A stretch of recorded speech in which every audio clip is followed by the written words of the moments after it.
Assalamualaikum warahmatullahi wabarakatuh.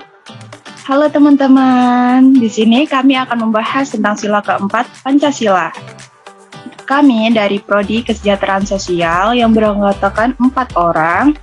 Saya Eka Yulia Solehah dengan NIM 0822111006 sebagai moderator dan teman saya Yana dengan NIM 0822111005. Teman saya Putri Lutfi Oktavia dengan NIM 0822111007. Saya Divita Septiani dengan NIM 0822111004. Nah, di sini kami akan membahas tentang keterkaitan sila keempat dengan isu kepemimpinan dan demokrasi di Indonesia. Next.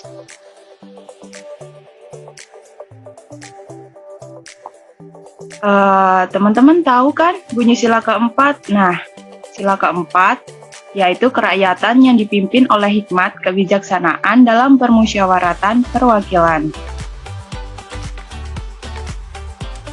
Sila keempat. Di sini kami ada 2 pertanyaan nih. 1. Apa yang dimaksudkan dengan permusyawaratan perwakilan? Nah, yang kedua, bagaimana dengan demokrasi dan pemilihan pemimpin di Indonesia? di permusyawaratan perwakilan itu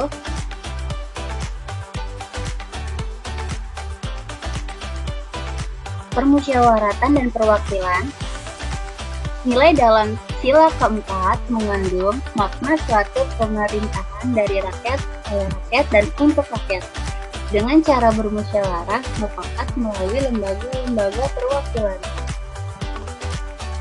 Permusyawaratan berarti bahwa dalam merumuskan atau memutuskan suatu hal berdasarkan kehendak rakyat dan melalui musyawarah untuk mufakat.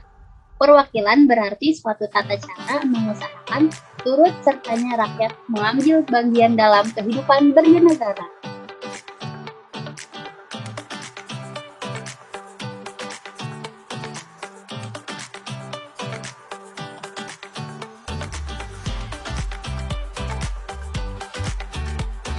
Nah, yang selanjutnya ini adalah demokrasi dan pemilihan pemimpin yang ada di Indonesia. Nah, kalian tahu gak apa itu demokrasi? Nah, demokrasi itu adalah bentuk pemerintahan di mana semua warga negara memiliki hak yang sama untuk mengambil keputusan dalam perumusan pengembangan dan pembuatan hukum. Nah, demokrasi juga mengizinkan warga negara ikut serta baik secara langsung atau melalui perwakilan. Dengan contohnya mengikuti pemilu. Nah, sistem pemilihan umum yang ada di Indonesia itu menganut asas Luber yang dengan singkatan dari langsung, umum, bebas, dan rahasia. Asas tersebut tentunya memiliki masing-masing arti. Nah, asas Luber ini sudah ada sejak zaman Orde Baru. Nah, untuk yang pertama langsung dengan artinya pemilihan diharuskan memberikan suaranya secara langsung dan tidak boleh ada yang diwakilkan. Yang kedua ada umum. Umum berarti pemilihan umum dapat diikuti seluruh warga negara yang sudah memiliki hak untuk menggunakan suaranya. Dan yang ketiga ada bebas.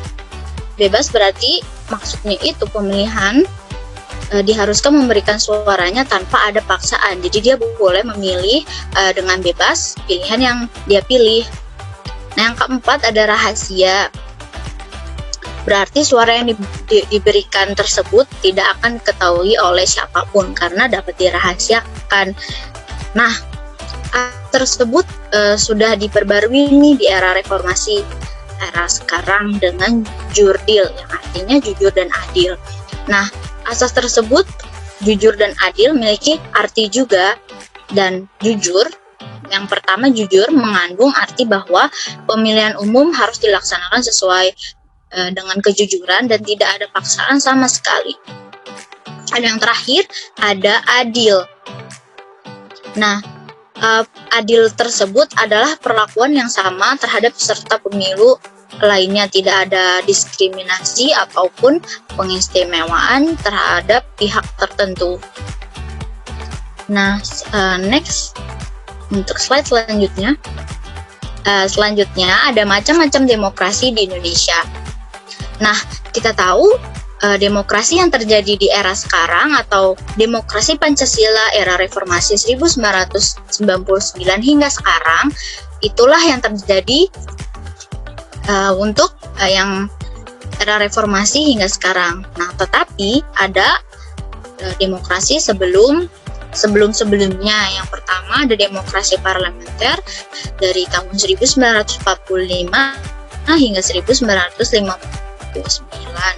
Yang kedua ada demokrasi terpimpin mulai dari tahun 1959 hingga 1965.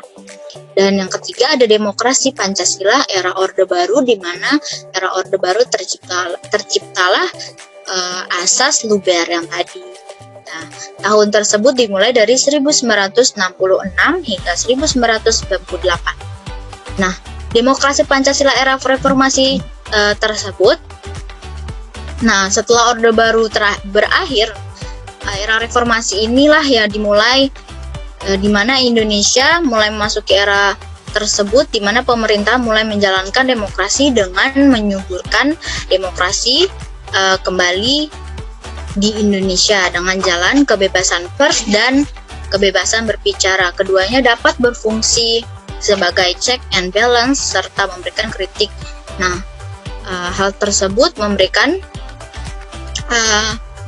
efek yang baik agar kekuasaan yang dijalankan tidak menyimpang terlalu jauh. Next, untuk slide selanjutnya. Nah, pada bagian atau slide ini, teman-teman dapat mengetahui apa saja sih hal-hal yang terdapat dalam sila Pancasila keempat dalam kehidupan sehari-hari. Ada 4 poin yang menjadi contoh kehidupan sehari-hari. Yang pertama, mengakui kedaulatan negara pada di tangan rakyat, di mana poin tersebut menjelaskan atau menerapkan rakyat menjadi pemegang kekuasaan tertinggi di suatu negara. Di poin kedua, bermusyawarah untuk mencapai mufakat untuk hal-hal yang mencakup kepentingan bersama. Nah, pada poin ini, di mana teman-teman dapat mengetahui pengambilan suara terbanyak oleh para peserta atau anggota menjadi hal yang sepakat disetujui. Dan pada poin ketiga, mengutamakan kepentingan negara dan masyarakat daripada kepentingan pribadi atau golongan. Dan poin keempat atau poin terakhir adalah mengutamakan musyawarah dalam setiap pengambilan keputusan.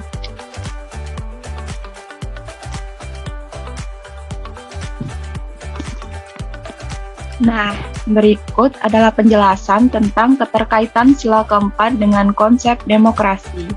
Terima kasih teman-teman, apabila ada salah kata mohon dimaafkan dan dimaklumi. Thanks for watching. Wassalamualaikum warahmatullahi wabarakatuh.